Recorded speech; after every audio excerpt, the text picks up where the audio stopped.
And we will start here with our top story, the grounding of those Boeing 737 MAX 8 planes. The U.S. government has now made it official. Let's get right out to David Curley. He's live at Reagan International Airport. He covers transportation for us. David, take us through the timeline here, because a lot of people say, you know what, the FAA just took too long. And David, I see that you're actually inside our Washington bureau there.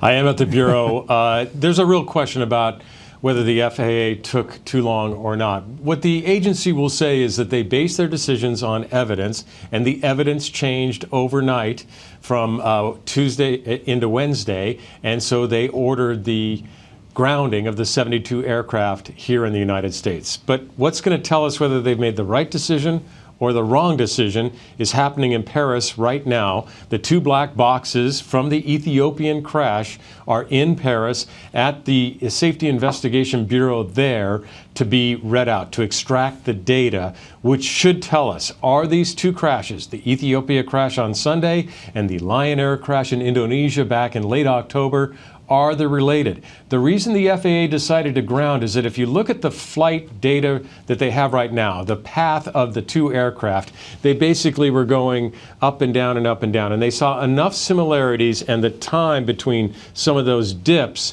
that they said, okay, we're not sure if this is connected, but they look similar, so let's go ahead and ground. There are experts who will tell you that grounding was premature because the first accident, they believe, was based on poor maintenance and pilot error, and that there's no proof that the second crash, what actually caused it. So, I mean, Gio, the bottom line is there something wrong with this jet, or are we dealing with pilot error?